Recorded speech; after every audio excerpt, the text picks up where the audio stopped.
Good evening, everyone. Till now, we discussed about the various process of and gynae.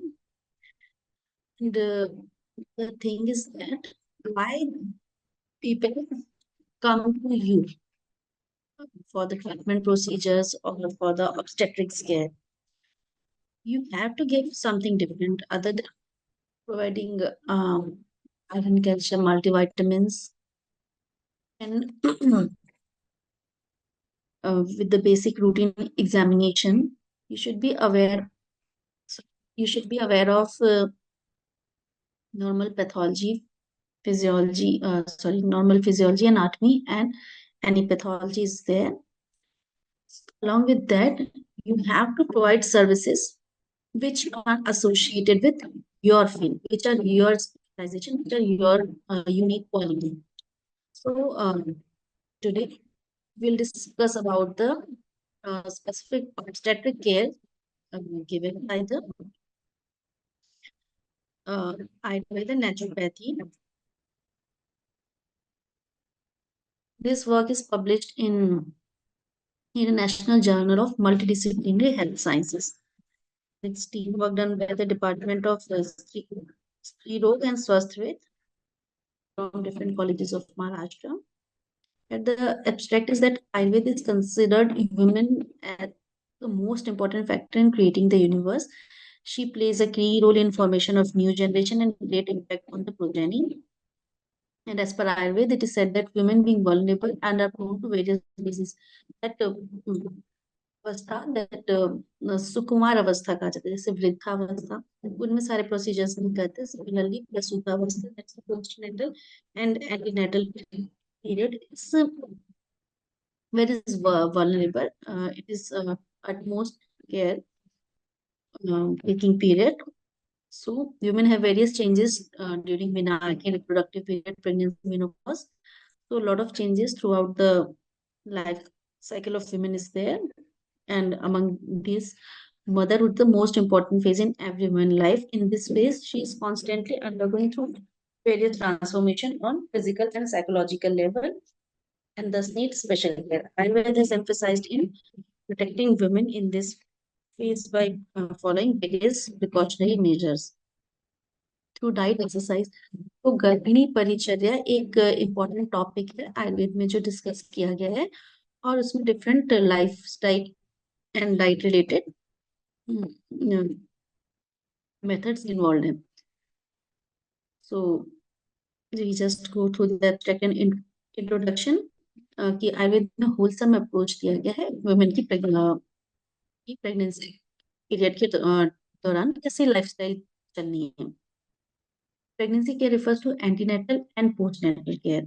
In this phases means pregnancy में antenatal and postnatal and अगर prenatal preparations हैं then it's very beneficial for mother and baby. So here the aim is to achieve the pregnancy care through Ayurveda. So as we tell, the prenatal period is also important. So गर्भाधान पूर्व काल antenatal care पूर्व काल में panchakarma procedures are advised for both the partners in order to have dhatu in their body in prakrit avastha. After that, Basti is advised following diet containing till and mushroom. Till and march for the gamete production is considered best और due to the similar गुण सामान्य के कारण और पंचकर्मा के द्वारा शोधन करा के स्थिर वातावरण वो वात ही कंट्रोल करता है रिलीज को. तो ये पूर्व कर्म में करना है. तो मार्च का रोल क्या है. वृक्ष है, वात चामक है, बल्ले है. बेसिकली मार्च फॉर मेल्स एंड दिनतर for females is considered more good. Iron, folic acid, calcium, magnesium, potassium containing है, therefore it is good for the women's health. और तैल वात कराना तो तैल के अपने गुण है. तो इसको डाइट में इन्वॉल्व करना है। और पत्य कामेष्टि यज्ञ कराते हुए इसमें पूर्व कर्म में क्या करना है, यव सत्तू का सेवन करना है। ये सारी चीजें टेक्स्ट में आपको दी हुई है, थोड़े बहुत मॉडिफिकेशन है, बाकी हर टेक्स्ट में सिमिलर चीजें हैं। आप शारीरिक स्थान देखेंगे, वी डिस्कस्ड अर्लियर आल्सो, चरक सुश्रुत शारीरिक स्थान देखते हुए ये चीजें करनी है। तो यव और सत्तू का सेवन कराना है। It is rich in fibre, iron, vitamin B12, this help to cure anaemia. Means अगर कुछ भी एनीमिक फैक्टर्स हैं तो उसको बैलेंस करेगा। It contains beta glucagon which is known to boost immune system. और ये सत्तू मधु दूध के साथ, all these are the great source of antioxidants. ये कॉम्पोजिशंस खुद में ही एक कहीं भी कुछ डेफिशिएंसी है तो उसको कोप अप करते हैं। It works good source of antioxidant and various micro and micro nutrients in order to prepare women for pregnancy. और प्रधान कर्म में सेवन ऑफ मेडिकेटेड घृत which is rich in phosphorus, magnesium and calcium. So गर्भाधान में प्रधान कर्म गर्भिणी परिचर्या का फॉलो करते हुए, गर्भिणी परिचर्या परिचर्या is for the lifestyle and गर्भिणी is basically term related to the pregnant female. It refers to the unique form of diet in every month of pregnancy along with different procedures. Proper diet helps to Prakrit Plus, which is ultimately important for nourishment of pregnant women fetus in the formation of breast milk. तो सबसे पहले कि एक अच्छी progeny आए उसके लिए पूर्व कर्म किए जाते हैं। फॉर द पूर्व कर्म पंचकर्मा से शोधन करते हुए, बस्ती देते हुए, और साथ ही और माश प्रधान डाइट रखना है। एंड फॉर द मेल्स दुग्ध एंड माश प्रधान, क्योंकि शुक्र का नेचर सौम्य है एंड आर्तव इस आग्नेय, तो वो उसको सिमिलर गुण के कारण हेल्दी बनाएगा। And at the time of conceive आप चाहे तो उसकी काउंसलिंग भी कर सकते हैं during conception. These days after the fourth day of the menstruation you have to be together। और कामेष्टि यज्ञ है। if patient is willing and you can arrange it, या आप उसको सिर्फ प्रिस्क्राइब कर सकते हैं। otherwise if patient is willing to do, some mantras are also given in samhitas, तो उसको बोलते हुए एंड श्वेत वस्त्र धारण करते हुए with clear mindset you have to be together. इसके बाद जब कंसीव कर जाती है फीमेल तो फिर वो मंथ वाइज गर्भिणी परिचर्या के जो प्रोटोकॉल्स दिए हैं उसके अकॉर्डिंग डाइट एंड लाइफस्टाइल रखनी है। और साथ ही एक अलग से चैप्टर्स में ये भी दिया है कि व्हाट नॉट टू डू, कि उससे क्या क्या कॉम्प्लिकेशंस आ सकते हैं। तो उसको ये भी चीजें या किस तरह की स्पेसिफिक डाइट हमको अपने इसमें नहीं लेनी है, या किस तरह की एक्टिविटीज नहीं करनी है जिससे कि कुछ कॉम्प्लिकेशंस हो। तो first go with what to do in first trimester. Charaka Sushruta Vagbhata और हारित सभी ने ही बेसिकली मिल्क को तो इंक्लूड करने को कहा है, जैसे कि सुश्रुत जी ने मिल्क डायरेक्टली नहीं कहा है, but sweet cold and liquid diet, so milk can be included. Charaka ji ने कहा है non medicated milk and Vagbhata ji ने मेडिकेटेड मिल्क कहा है। और हारित ने मधुयष्टि मधु पुष्प with butter honey and sweetened milk. तो फर्स्ट ट्राइमेस्टर में मिल्क या इस तरह की light diet, sweet cold and liquid diet इसलिए भी कहते हैं because the symptoms like nausea, vomiting and dizziness is there। और आप जो milk is a complete food, तो जो न्यूट्रिशनल रिक्वायरमेंट है वो भी फुलफिल होते रहे और बहुत कुछ डिफिकल्ट ना हो इनटेक में, और थोड़ा स्वीट कोल्ड नेचर अगर रहेगा एंड लिक्विड प्रोपोर्शंस रहेंगे डाइट में, it will be easy to take. So first month में चरक ने कहा non medicated milk, second month milk medicated with mother and third month milk with honey and घृत, ऐसा कहते हैं। एंड सुश्रुत जी ने तीनों मंथ में similar sweet cold and liquid diet. And Vagbhata ji ने medicated milk in first month, second month में milk medicated with madhu drugs and milk with honey and honey. That's similar. The charak and Hadith name. First month में मधुयश्री मधु पुष्प से butter, honey and sweetened milk. And second month, as per Hadith, sweetened milk treated with kakoli. And in third month, Krishna, that you can see the modification of a semi-solid form of um, rice and pulses. You can say similar to khichdi in common language. तो मधुर द्रव्य का क्या role है? On all the द्रव्य in it are of the madhur ras. It fulfills the need of increased amount of energy required for the embryogenesis. Embryogenesis में और along with embryogenesis जो उसके preparations के लिए चाहिए, जो एनर्जी चाहिए, कैलोरीज चाहिए, तो मधुर द्रव्य विल प्रोवाइड दैट. मधुर द्रव्य कंपोजिशन क्या है उसका? पृथ्वी और जल है. तो पृथ्वी उपचय के लिए, एनाबॉलिक प्रोसेस के लिए, संगठन के लिए ये लिए इम्पोर्टेंट है. गौरव और स्थैर्य के लिए इम्पोर्टेंट है.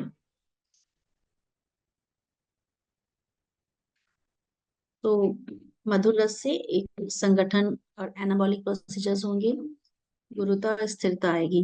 एंड अप दैट इज जल, ये उपक्लेद, स्नेह, बंध और मृदुता, वो एक बाइंडिंग प्रोसीजर जैसे सिमिलर गुण रहेंगे. एंड मृदुता और स्नेहन और उपक्लेदन का काम करता है, तो it will be beneficial. And during first trimester most women experience nausea, vomiting, resulting in dehydration and loss of nutrients. The use of cold and sweet liquid diet and milk will prevent dehydration and supply required nourishment.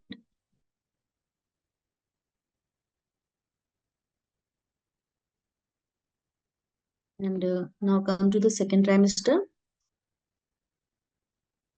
तो fourth month में चरक आचार्य ने milk with butter prescribe किया है. And Sushruta आचार्य ने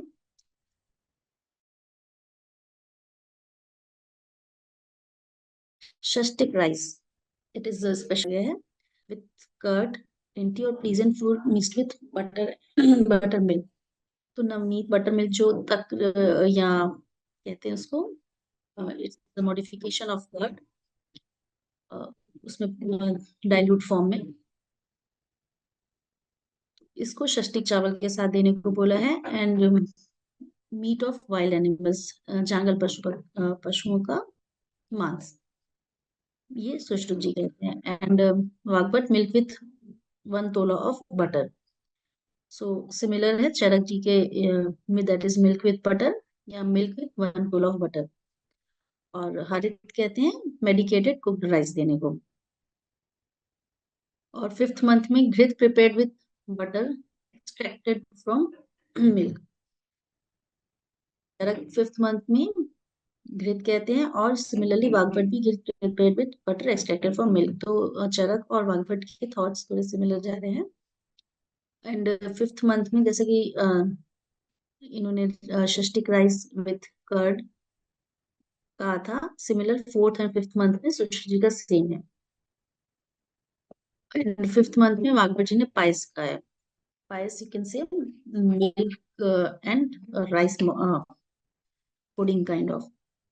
and sixth month में घृत medicated with drugs of madhur group. और चरक कहते हैं कि मधुर जो ग्रुप है, गण के द्रव्य हैं, उससे मेडिकेटेड घृत देना है. एंड सिमिलरली वागभट इनके थॉट्स यहाँ पे भी सिमिलर है. सिक्स मंथ में घृत medicated with drugs of Madhur drugs. और सुश्रुत जी कहते हैं घृत मेडिकेटेड विद पृथक पर्णी आदि ग्रुप ऑफ ड्रग्स. इसके भी पृथक पर्णी आदि ग्रुप के जो ड्रग्स है उनसे मेडिकेटेड है. तो घृत तीनों का ही कहना है. But here Harit ji sweet and curd के लिए प्रेफर करते हैं. तो क्लिनिकल इंपॉर्टेंस देखें तो शीर जो है milk provides nourishment and stability to the foetus. सर्पी दैट इज घृत promotes memory, intelligence, agni and ओचकल. वो एक शीर की ही कल्पना है आगे, जो उसको मॉडिफाई करके उसकी क्रीमी पार्ट को शर्पी बनाया गया है घृत. तो उससे और स्ट्रेंथन और बैलेंस्ड फॉर्म आता है. तो वो और भी एनर्जी नीड्स को जो है फुलफिल करता है। और चटनी चाली जो है वो कार्बोहाइड्रेट्स में रिच रहता है, बॉडी को एनर्जी प्रोवाइड करता है कि कहीं से भी लॉस ऑफ स्ट्रेंथ ना फील करे, क्योंकि जो भी रिक्वायरमेंट्स होती है प्रेगनेंसी की वो फुलफिल हो, और साथ ही मदर एंड फीटस दोनों ही हेल्दी रहे, ये एम है। एंड हृदयान्न, हृदय is related to the heart, मतलब जो कि प्रिय हो मन को। In second trimester there is development of foetus on mental and emotional level. जो मंथ वाइज ग्रोथ देखा जाए, पंचमे मन प्रतिबुद्धितरम भवति, जैसा उन्होंने कहा है, चौथे मंथ में हृदय का, और इंटरकनेक्टेड रहता है हृदय फीटस और मदर का। तो हृदय अन्न के लिए जो विलिंग, क्योंकि विल क्या, विश क्या कहती है, अगर वो अनहेल्दी प्रोडक्ट नहीं है तो कहीं ना कहीं जिसकी डेफिशिएंसी होती है उसको ही मीन्स हृदय में फीलिंग्स आती है कि आई नीड दिस, बॉडी हमारे मन को सिग्नल्स भेजती है। So second trimester, there is development of fetus on mental and emotional level. So hridayan includes various amla द्रव्य which increase enthusiasm, pleases mind and strengthens senses organs. तो हृदयान देना है, इधर हृदय वर्ग के हैं, एंड साथ ही साथ जो हृदय कह रहा है गर्भिणी का, that is signal that should be fulfilled. और जांगल मांस सेकेंड ट्राइमेस्टर में देने को कहा है, क्योंकि मांस धातु जैसे सामान्य का सिद्धांत लेके चले, तो उस समय मसल्स डेवलपमेंट एक फ्रेमवर्क बन गया, उसके बाद और आउटर लेयर्स बन रही है। सो मांस धातु के डेवलपमेंट के कारण, अकॉर्डिंग टू सामान्य विशेष सिद्धांत, जंगल मांस विल नरिश मांस धातु इन फीटस एंड आल्सो गर्भिणी बिकम्स कार्श, therefore it is also nourishes the गर्भिणी। कि पांचवें महीने में और छठवें महीने में देखते हैं कि जो सिम्टम्स आते हैं कि फीटस की ग्रोथ कहाँ कहाँ हो रही है, उसमें मांस धातु बन रही है, और गर्भिणी में कृष्णता, एक लॉस ऑफ स्ट्रेंथ आ रहा है, तो उसको भी वो सपोर्ट करती है। एंड सिक्स मंथ में गोशुर के कहा गोशुर कहा गया है। तो गोशुर का क्या रोल है कि ये डायूरेटिक एक्शन इसका काफी अच्छा रहता है। Kidney starts making urine by 14th week of pregnancy. Also with the second trimester, most women suffer from edema of feet, fetal edema, complications या water retention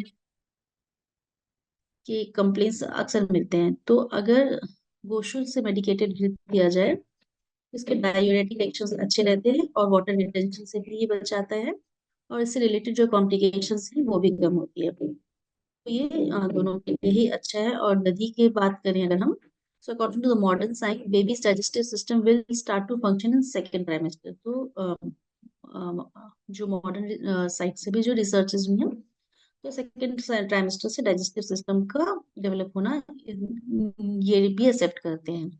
सो मदर ददी advise to take second trimester, ये act as a probiotic in curd in help in functioning of digestive system. Now come to the third trimester. Seventh month medicated with drugs of Madhur group, and Grith medicated with Prithakparni group as per Sushrut. 8th month में Yavagu prepared with milk and mixed with Grith. और सुश्रुत जी 8th month में आस्थापन बस्ती देने को indicate करते हैं, and will be followed by anuvasan basti. और Vagbhata yavagu prepared with the doodh mixed with Grith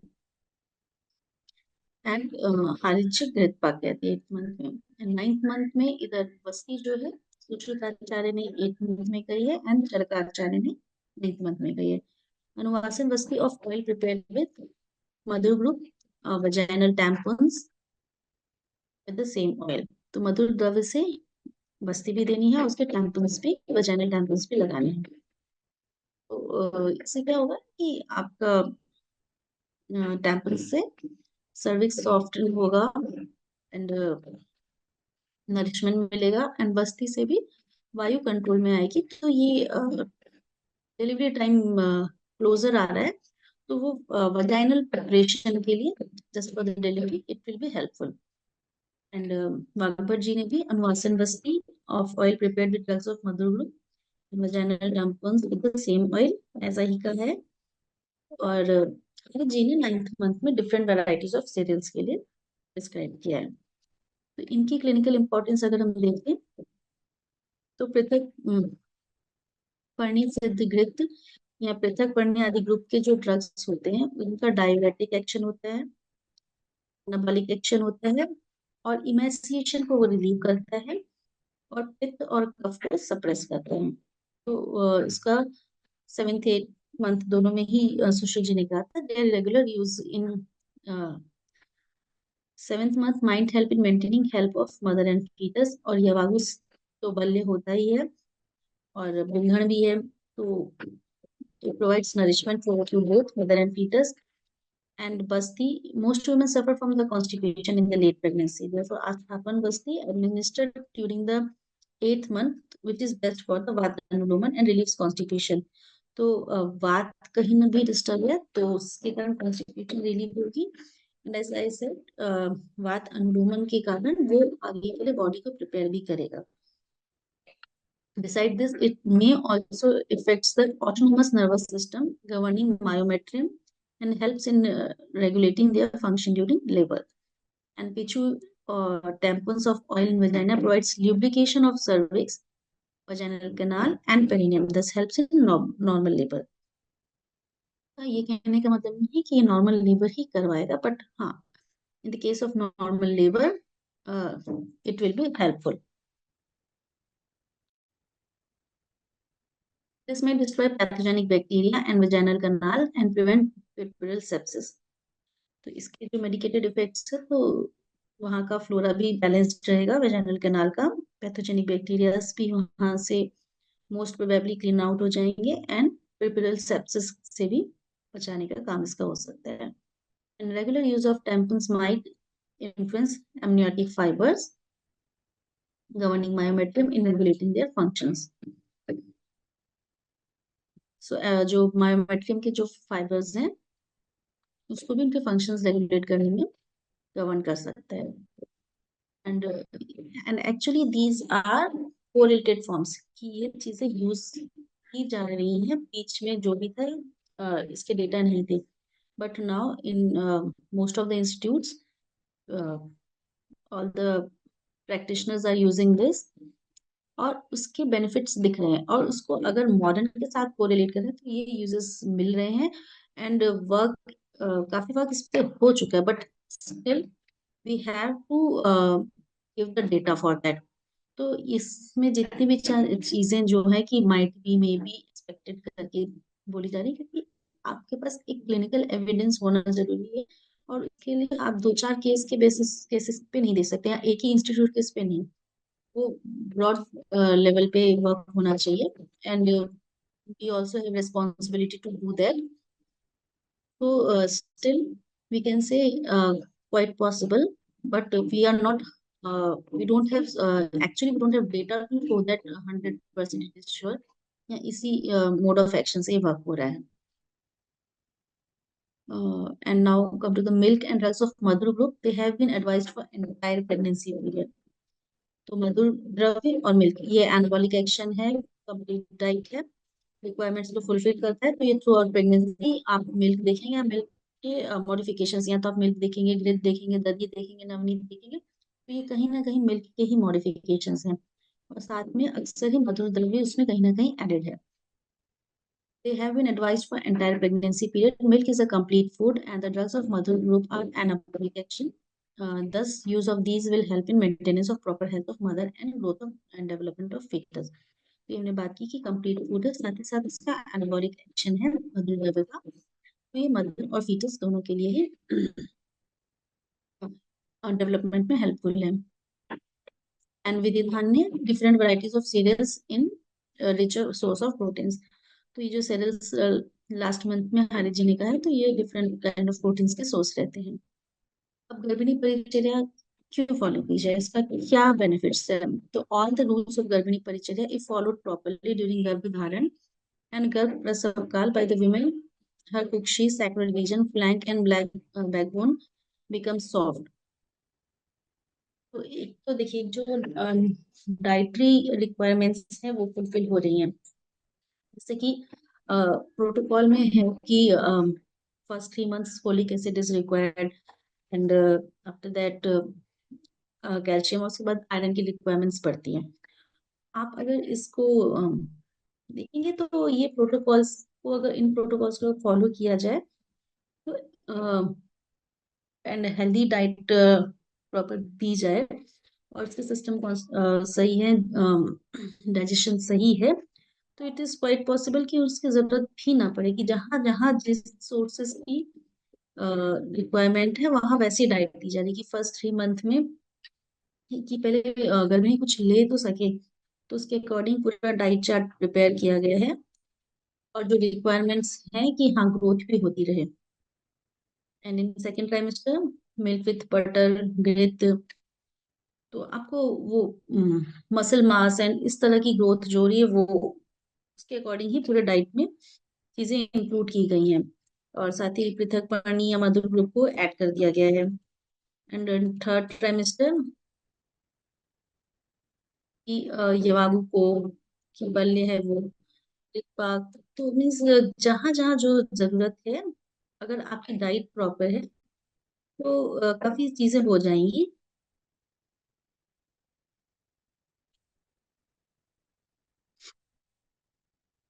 and water retention ये सब होती है, तो उसके भी रिजॉल्व करने के लिए टू हैव लीस्ट मेडिकेशन, अगर आप ये गर्भिणी परिचर्या को फॉलो करते हैं तो मेडिकेशन लिस्ट जो होती है वो लीस्ट हो जाती है।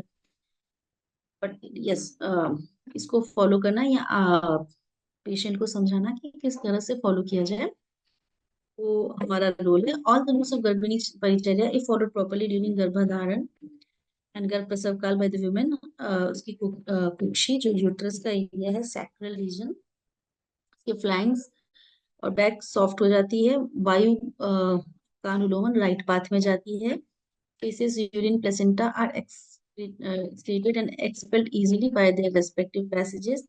Skin and nail become soft. Women gain strength and complexion and she delivers easily, properly, and the desired child is completely healthy. कि बेसिकली इसका ड्यूरिंग द गर्भावस्था उसकी जो नरिशमेंट्स है, रिक्वायरमेंट्स है, वो फुलफिल होती हैं, और साथ ही डिलीवरी के टाइम भी उस प्रोसेस को वो स्मूथ एंड डाउन कर देता है। And postnatal care, due to the nourishment of fetus from mother, all the dhatus in mother become weak. Also, due to loss of fluid and blood during labor, mother's health become weak. Therefore, she is prone to various diseases. Thus, need of immense care. This phase is called Sutika Kal. Different acharya have mentioned various diet regimes on Sutika Kal. All these help to fulfill the deficiencies occurred in the women and maintaining dosh in प्राकृतिक form. तो एक जो pregnancy का phase है वो step by step आता है, उसमें भी there are lot of changes in every aspect. You can say lot of physical changes and